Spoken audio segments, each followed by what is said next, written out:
তোর মতো সুন্দরী মেয়েদের দিকে সবাই হা করে তাকিয়ে থাকে, আর দেখ ছেলেটা একবারও তোর দিকে তাকাচ্ছে না।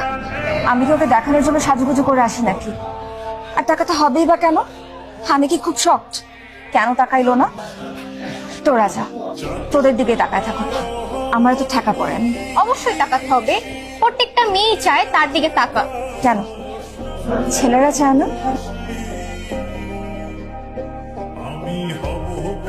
সারাদিন টোটি করলে হইব?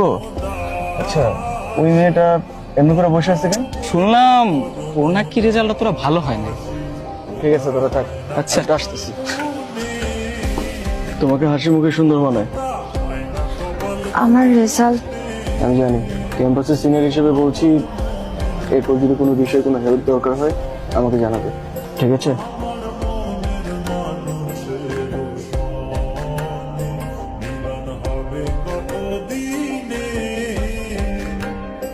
শুনলাম তাকে সত্যি এই ছেলের সাথে তোমার সম্পর্ক কি?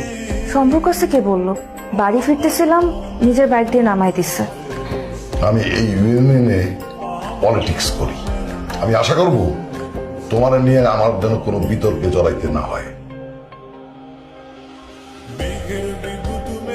আমার ব্যাপারে তোমার কিছু জিনিস জানা দরকার। ছোটবেলায় বাবা মাকে হারানোর পর আমি একাই বড় হই। তারপর থেকে বলতে পারো আমি আমার বন্ধু বান্ধবদের সাথে বড় হয়েছি। ওরা ছাড়া এই দুনিয়াতে আমার আপন কেউ নেই। কে বলেছে তোমার আপন কেউ নেই? আমি তো আছি। আমি বুঝলাম না। তোমার বন্ধুরা যদি তোমার আপনজন হতে পারে, তোমার পরিবারের সদস্য হতে পারে, তাহলে তোমার ছোট্ট দুনিয়ার একজন সদস্য কি আমি হতে পারিনি? তুমি কি সারা জীবন আমার সাথে থাকবে? কখনো কিন্তু ছেড়ে যেতে পারবো না। ঠিক আছে, কিন্তু আমার সাথে কিন্তু অনেক অপ্রয়োজনীয় কথা বলতে হবে। তাই আমি এমনিতে অনেক অপ্রয়োজনীয় কথা বলি। আমাকে নিয়ে পুরো শহর ঘুরে বেড়াতে হবে, আমাকে প্রতিদিন বাসায় ড্রপ দিতে হবে, আর আমি যখন চাইবো আমাকে নিয়ে ঘুরতে বের হবে, তাহলেই হবে। মুশফিক ভাই নয়নতারাকে আংটিটা পরিয়ে দিলেন। আরে ধুর, এটা তো খুবই কম দামি একটা জিনিস। দামের কথা কখনো বলতে হয় না, দাম বলে যায় ছোট লোকেরা। তাছাড়া এটা আমার কাছে অনেক দাম। দেখো মা, যখন তোমার মারা যায় তোমার বয়স তখন 2 বছর।